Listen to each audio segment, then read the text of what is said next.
Me revoici, bonjour, j'espère que vous avez profité de cette pause pour réfléchir à tout ce qu'on vous a dit ce matin, à la fois ici, au H-Bar, à Paris-Saclay, pour cette étape du Deep Tech Tour, chez vous, pendant votre pause déjeuner qui j'espère a été productive. On se retrouve pour une après-midi qui va encore être intense, deux témoignages, deux tables rondes, et le premier témoignage de l'après-midi, c'est celui de Clément Benassi, DG de Néolith, que j'invite à me rejoindre sur scène. Bonjour Clément.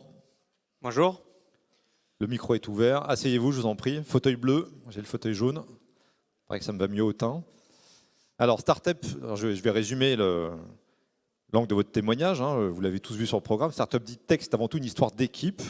Alors, c'est aussi un peu une histoire de famille. C'est un peu le fil rouge de cette journée. On a une histoire de famille ce matin avec Eugénie Guillemin. On a une histoire de famille également avec Tristan Morel. On a un peu une histoire de famille avec vous aussi et Néolith, mais ce n'est pas votre famille pour le coup. Alors non, c'est pas ma famille. En fait, j'ai rejoint un père et son fils qui ont monté le projet. Expliquez-nous un peu dans quelles circonstances. Il y a une question de rencontre, de matching, comme on dit. Alors nous, on est un pur produit de Paris-Saclay vu qu'on s'est rencontrés au X-Up, donc à l'accélérateur de Polytechnique. Lors d'un startup week-end co-organisé par du coup mon école AgroParisTech et l'école de Nicolas, donc qui est le fils, donc qui a fait Polytechnique.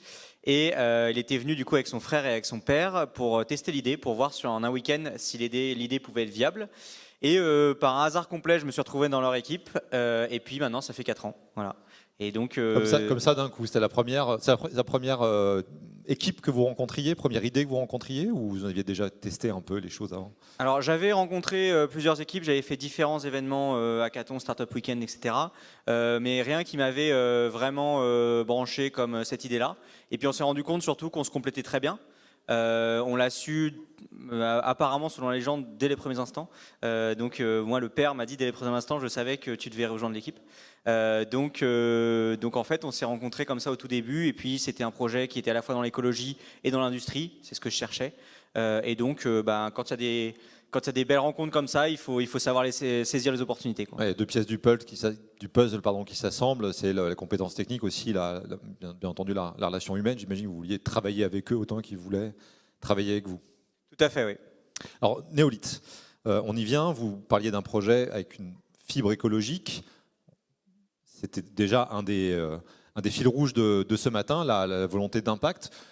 Expliquez-nous de quelle manière Néolith, qui connaît en ce moment une accélération exponentielle, un petit peu comme Tristan Morel ce matin, on va parler de ça juste après, mais j'aimerais bien que vous expliquiez en quoi Néolith répond à votre aspiration personnelle, qui est celle de changer les choses.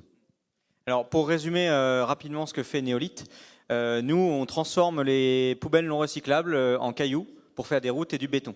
J'en ai toujours un sur moi. Ah, voilà. Montrez-le à la caméra, laissez-le 5 secondes à la caméra. En fait, ça c'est un caillou qui est fait à partir de 80% de déchets.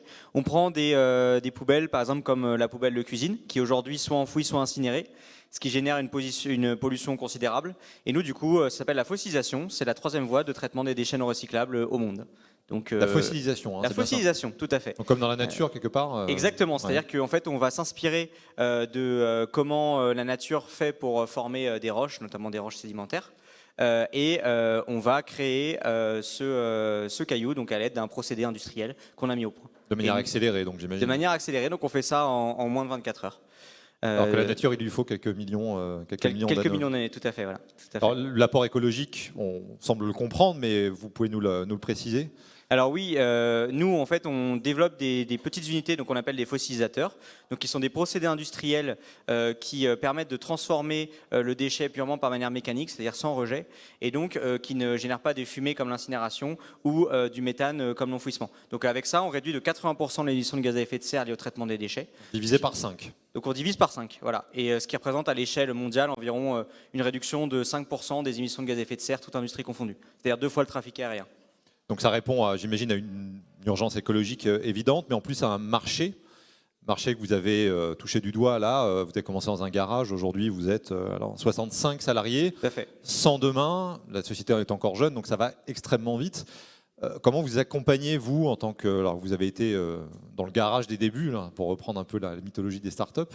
Comment vous arrivez à accompagner cette croissance qui est très rapide quand même? Alors, effectivement, c'est un enjeu. Il n'y a pas de solution parfaite et l'idée, c'est plutôt de faire de son mieux pour gérer cette croissance-là. Là, tout l'objectif aujourd'hui, donc on est passé, l'année dernière, on était 15 et maintenant on est 65 à la même date.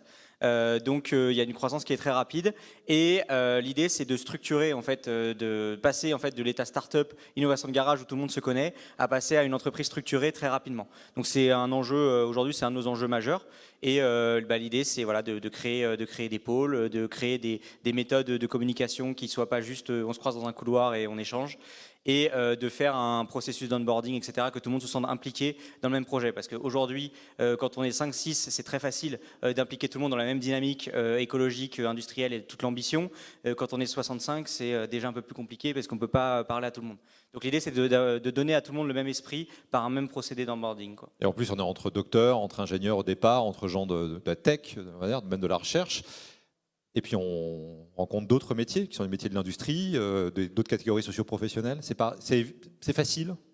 Alors, je dirais pas que c'est facile, je dirais que c'est un apprentissage dans les deux sens, parce que aujourd'hui, moi, je viens du milieu de l'ingénierie, et le père de mon associé, donc William, lui est maçon tailleur de pierre, donc c'est un artisan initialement. Donc on avait un peu ces deux côtés, le côté terrain, le côté bouquin, quoi, c'est ce qu'on peut dire. Ouais. Et donc nous, ce qu'on dit aux ingénieurs quand ils arrivent chez nous, aux docteurs, on dit vous avez autant à apprendre des techniciens et des ouvriers que eux ils ont à apprendre de vous, parce que moi j'ai sorti de l'école. Grosso modo, je ne savais rien faire, faut dire ce qui est, parce que j'avais plein de connaissances, mais sur le côté applicatif, on imagine plein de trucs. Et quand on arrive sur le terrain, notamment l'industrie, il y a parfois un gros décalage.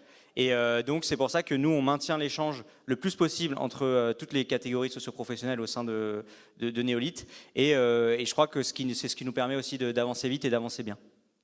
C'est quoi le plus dur? C'est de passer de 1 à 50 ou de passer de 50 à 100? De 1 à 50, je pense. Ouais. Parce que en fait, quand on arrive de 1 à 50, on commence à se poser des questions. On se dit tiens, il y a des informations que j'ai pas. On pensait qu'il y a des choses qui étaient claires, qui l'étaient pas, etc. Donc on commence à se structurer. Et l'idée, c'est qu'aujourd'hui, la structuration qu'on a va nous permettre de passer à 250, je pense, plus facilement que de 1 à 50 au final. Oui, parce que de 1 à 50, finalement, on commence à réfléchir à ce que ce sera de 50 à 100, alors que quand on est tout seul, a priori, vous le disiez tout à l'heure, hein, on peut tout résoudre avec un café. C'est ça, oui, exactement. Voilà. Et aujourd'hui, donc, vous disiez 100, 150, 250, ça vous a posé les bases d'une expansion, d'une croissance que vous voyez se finir où? Alors, on la voit pas spécialement se finir. C'est quoi vos souhaits alors? C'est ça, nos souhaits, c'est de faire un groupe mondial avec nos technologies et de se développer, de diffuser la fossilisation partout. Moi, je dirais que j'aurais réussi mon projet quand on dira que la fossilisation, c'est le pire système pour pouvoir traiter les déchets. C'est-à-dire qu'on ne parlera même plus de l'incinération et de l'enfouissement. Oui, finalement, vous serez les seuls, la seule et donc la meilleure et la pire, d'après ce que je peux entendre, voie de recyclage. Et puis surtout que nous, on part sur des déchets non recyclables, c'est-à-dire qu'on n'est pas là pour remplacer les filières de recyclage. Si on peut recycler les plastiques, les bois, etc., il faut privilégier ces filières. Nous, c'est vraiment pour ce qui aujourd'hui ne peut pas être valorisé. Donc c'est pour ça que je disais qu'on réussira quand on sera la pire solution. C'est bien résumé. Et je vous remercie pour ce témoignage, Clément. Vous pouvez rejoindre le public pour le reste de l'après-midi. Merci à lui, on peut l'applaudir pour la clarté de son discours et longue vie à Néolith.